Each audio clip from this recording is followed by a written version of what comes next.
La Sociedad Española de Radiodifusión presenta... Ser... ¡Viva la radio! Podcast. Siempre.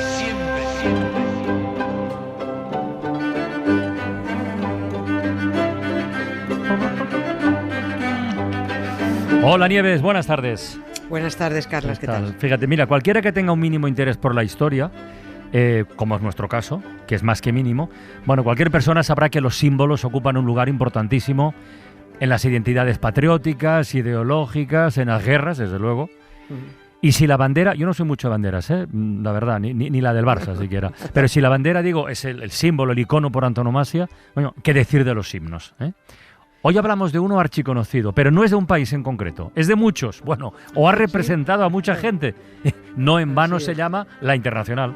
Así es. Pero fíjate, entre los norcoreanos que estuvimos hablando ayer y el himno que va a sonar hoy, algunos, a los más simples, por supuesto, les va a parecer demasiado comunismo juntos. Les va a explotar la cabeza. Pero bueno, nada tiene que ver el asunto de ayer con el de hoy, ni mucho menos la naturaleza de las historias, porque la de hoy incluso despierta hasta ternura por nuestro protagonista.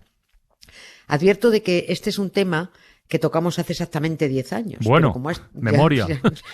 Ya, pero bueno, yo tengo archivo ya. Y como a este negociado de acontecidos ha ido sumando personal, pues algunos piden temas ya tratados hace tiempo que no encuentran en podcast. Venga, pues ya está. Así que aprovechando que el 8 de octubre de 1848 nació un señor belga llamado Pierre de Gitter, pues refresquemos cómo, cuándo y por qué nació también el segundo himno más reconocible en todo el mundo. ¿El segundo? Sí, yo creo que el primero es la Marsellesa. Sí. Creo. Sí, Y el segundo, Estados Unidos está por ahí también, pero la Marsellesa, sí, la Marsellesa. Pero la Marsellesa te la...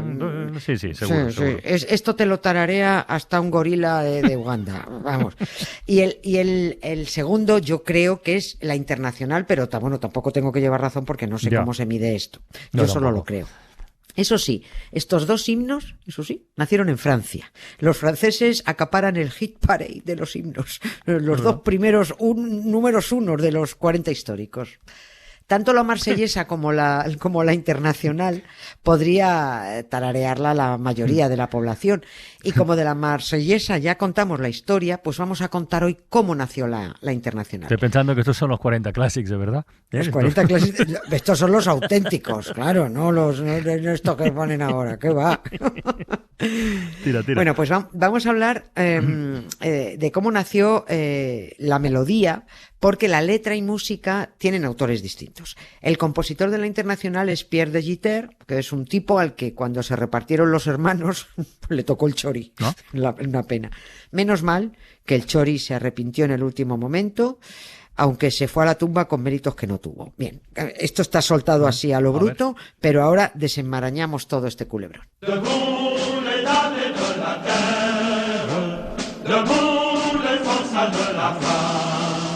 La raison commence au cratère, c'est l'éruption de la femme. Du passé, faisons table rase, sous l'esclave, debout. Le monde va changer de base, nous ne sommes rien, soyons doux. C'est la lutte. Bueno. Es épico, ¿eh? Sí, ¿cómo suena en francés los himnos, verdad? En francés suenan muy bien. Está bien. Oye, vayamos al comienzo, va. Si estamos recordando el nacimiento de este hombre, de Pierre de Gitter, ¿de dónde sale y cómo llega a componer en la melodía de la Internacional? A ver, Pierre, llamémosle Pedro también, que es más fácil, nació en Gante, en Bélgica, hijo de obreros textiles, tenía 4 hermanos, uno de ellos era el citado Chori. De Bélgica esta familia se trasladó a Francia, a una ciudad que se llama Lille. Pierre empezó a trabajar siendo niño y aprendió a leer y a escribir en las clases nocturnas que impartían a trabajadores, un niño trabajando. Sin dejar de trabajar, quiso seguir formándose y tomó clases de dibujo, luego clases de música, se apuntó a un coro de obreros que se llamaba La Lira de los Trabajadores. Y yo creo que Pierre de Gitter era de esas personas que cuanto más difícil lo tienen, cuanto menos recursos y cuantas menos facilidades, más se empeñan en formarse, de ahí salen grandes personas. Bueno, ahora entra en escena otro personaje, ya que hemos presentado a Pierre. Eugène Pottier.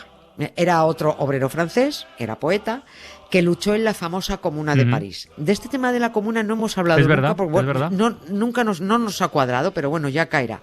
Pero fue un levantamiento popular y republicano contra el gobierno y el ejército francés, porque los parisinos se negaban a restaurar la monarquía y en 2 meses pusieron París patas arriba. Además murieron entre 20.000 y 30.000 Sí, no es personas. ninguna Aquello broma, fue una ¿eh? locura, Sí, sí. sí. Eugène Potier fue uno de aquellos comuneros, uno de aquellos bronquistas, que durante ese follón escribió cantos revolucionarios. Y uno de esos cantos uno de esos poemas se titulaba La Internacional, porque estaba dedicado o inspirado en la Asociación Internacional de Trabajadores.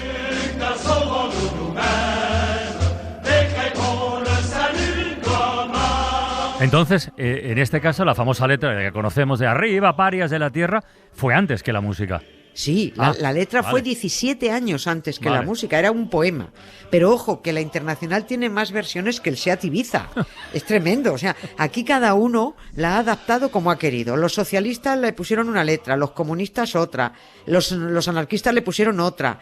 Lo que escribió el poeta Potier fue... pero lo escribió en francés, lógicamente, que además es lo que estamos escuchando en francés. Esa es la letra original. Él escribió: en pie, condenados de la tierra; en pie, esclavos del hambre. La razón atruena en su cráter. Es la erupción final. Del pasado hagamos tabla rasa. Muchedumbre esclava, en pie, en pie. El mundo va a cambiar de base. No somos nada, seámoslo todo. Oye, esa es vaya versos, sí, ¿eh? Sí. Esa es la letra original de la Internacional. Este poema es el que en 1888, 17 años después de haber sido escrito, le entregan a Pierre de Gitter para que le ponga música. Le dicen: toma esto, esta letra muy maja, ponle algo. El encargo se lo hace Gustave Delory, que era el líder del Partido Obrero Francés. Digo los nombres porque tienen importancia luego. Si no, pues decimos que es el líder y se acabó. El señor Pedro, el señor Pierre, hace una música chula, la compone en 3 días, estando en los cafés de París, y es la que tenemos todos en la cabeza. Y la entrega, hace la música y la entrega. Y el Partido Obrero Francés le dice: muy bien, muchas gracias, qué chula te ha quedado. Si te parece, para evitar que sufras represalias en el trabajo, estaban en un momento fastidiado, si te parece vamos a poner solo tu apellido, para que no te identifiquen. Bueno, pues muy bien, pues sí, mejor, así queda un poquito con el culo protegido. Se editaron 6.000 ejemplares de la partitura, en donde ponía letra de Eugène Potier, música de Gitter. Ya. Ahí, sin nombre. En el partido, todo el mundo no, bueno, mucha gente sabía en el partido que la música era de él, la Internacional. Y durante la última década del siglo XIX y en los inicios del XX, dicen que la Internacional llegó a sonar en Francia más que la marsellesa incluso. Pero Pierre de Gitter cometió un error. Aunque dijera que se identificara así, él no protegió sus derechos de autor. No registró a su nombre la melodía de la Internacional. Bueno, no la registraría en su momento, pero tampoco pudo hacerlo después. Quiero decir, estaba firmada, ¿no?, con su apellido, y además había testigos del encargo, ¿no? Sí, pues no lo hizo. Pero es que los testigos fueron muy canallas y se tomaron venganza porque ocurrió lo siguiente. Verás, este hombre, Pierre de Gitter, tuvo desavenencias con su partido, se borró de la militancia del Partido Obrero Francés, se distanció de los socialistas y se fue con otro partido que estaba un poco más a la izquierda. Oye, y no se lo perdonaron. Dijeron: el autor del himno más pegadizo y revolucionario, el de los trabajadores del mundo, ¿abandona el partido? No, pues no. De eso nada, no le iban a permitir esa deserción así por las buenas. Y se tomaron venganza. Y esa venganza fue difundir la mentira de que el autor de la música de la Internacional se llamaba Adolfo de Gitter. Adolphe. Este es el hermano Chori al que me refería al principio. Los dos hermanos militaban en el mismo partido, pero el obrerete Adolfo no tuvo reparos en birlarle al obrerete Pierre, que encima era su hermano, la autoría de la música. Qué feo, ¿no? Feísimo, feísimo. Adolfo de Gitter reclamó oficialmente la autoría como si fuera él. Su hermano Pierre lo denunció y llegaron a los tribunales. Pero es que se siguieron sumando desgracias, porque el líder del Partido Obrero Francés, el que mencionaba antes, el que encargó a Pierre que pusiera música a los versos que le entregó, este tipo que se llamaba Gustave Delory, había llegado a ser alcalde de la ciudad de Lille y era un tío poderoso y testificó a favor de Adolfo. O sea, claro, Pierre no pudo demostrar su autoría y perdió el juicio.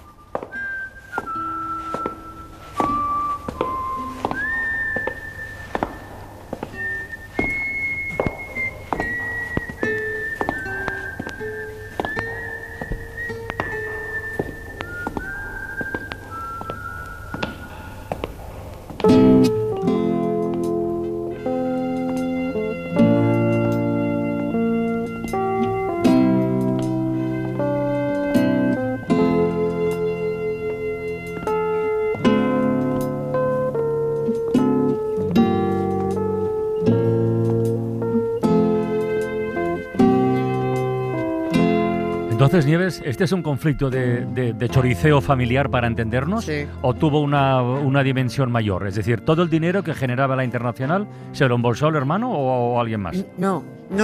El dinero, los derechos de edición pasaron al Partido Obrero de Francia. Vale. La pasta entraba ahí, aunque la partitura quedó oficialmente registrada como obra de Adolphe de Gitter. Pierre, por supuesto, se rindió porque es que ya qué iba a hacer si los tribunales habían dicho que la Internacional no era suya. Pues nada, pasó del tema. Y entonces llegó la Gran Guerra, la de 1914, que vino a poner, que no iba a imaginarlo, fue a poner las cosas en su sitio porque se produjo en la familia de Gitter una muy mala noticia para un hermano y que acabó siendo muy buena para el otro. Adolphe de Gitter fue movilizado, las pasó fatal en la guerra, enfermó, cayó en el alcoholismo, dicen algunas fuentes que por el remordimiento. No, vete a saber. Sí, se deprimió y acabó suicidándose a principios de 1916. Este hombre se ahorcó, pero al menos tuvo la decencia de confesar su mentira. Escribió una carta a su hermano Pierre diciendo que se sintió forzado a presentar la demanda, que él no quería, que le perdonara, porque efectivamente él no había puesto ni una nota en el pentagrama de la Internacional. Vino a decirle más o menos eso de Jesús y désolé. Bien. Estamos en 1916, pero esa carta no llegó a manos de Pierre hasta que terminó la guerra en 1918, que yo tampoco, no sé qué pensaría este hombre cuando la recibió, pondría el grito en el cielo, porque lo mismo se acordó del padre de su hermano, lo que pasa que también era el suyo. Era el suyo, claro, efectivamente. Sí. Oye, ¿y entonces volvió a reclamar la autoría? Porque la carta era la prueba, ya definitiva, Sí, ¿no? era una prueba irrefutable. Otra vez a los tribunales, pero aún tuvo que esperar hasta 1922 para que el Tribunal del Sena, 34 años después de haberse compuesto la Internacional, reconociera a Pierre mediante sentencia firme como autor de la música. El partido, por supuesto, perdió los derechos de autor, pero aún quedaba algo por hacer. Y es que cuando enterraron a Adolphe de Gitter, el que se suicidó, alguien, no se sabe quién, decidió identificar la lápida indicando que ahí yacía el autor de la música de la Internacional. No. Claro, mentira cochina. Pero aunque los tribunales ya habían dicho que no, si eso quedaba ahí escrito, bueno, pues sería como mantener la mentira. Hasta que a principios de los años 30, el Tribunal de Apelación de París ordenó que se borraran todas las referencias a la Internacional de la tumba de Adolphe de Gitter. En su tumba del cementerio de Lille, que es donde está enterrado este hombre, en la lápida gris se aprecia el borrado de lo que allí pusieron. Oye, ¿y qué fue de Pierre a todo esto? Bueno, las buenas noticias a este hombre es que le llegaron al final con 80 y tantos, al final de su vida, prácticamente. Pero aún tuvo tiempo de ser invitado, fue invitado por Stalin a que viera cómo desfilaba el Ejército Rojo en Moscú al ritmo de la Internacional. Stalin le ofreció quedarse en la Unión Soviética, pero Pierre dijo, no, muchas gracias, yo me vuelvo a Francia, esto está muy bonito, pero yo me piro. Bueno, eso sí, Stalin al menos le dio una pensioncita, que menos, porque es que Stalin se apropió de la Internacional como himno de la URSS hasta 1944. Eso sí, cuando Pierre murió, en octubre de 1932, 50.000 personas acompañaron su entierro en el cementerio de Saint-Denis en París. Y a él sí le pusieron, ya con todas las de la ley, que era el autor de la Internacional. Menos mal.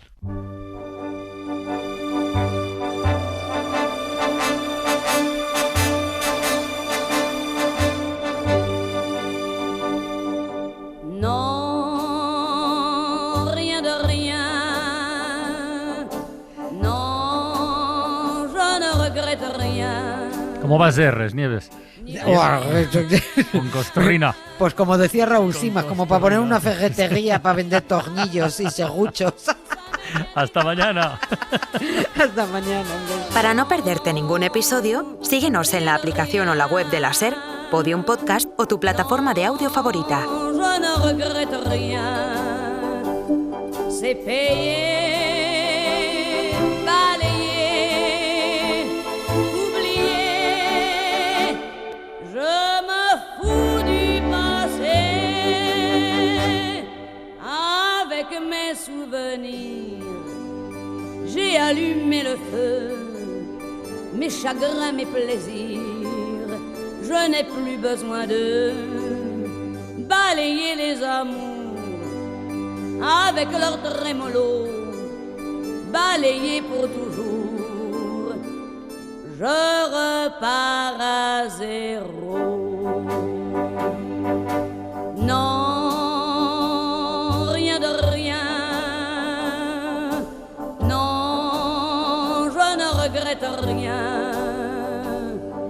le bien qu'on m'a fait, ni le mal, tout ça m'est bien égal. Non, rien de rien. Non, je ne regrette rien. Car ma vie, car mes joies, aujourd'hui, ça commence.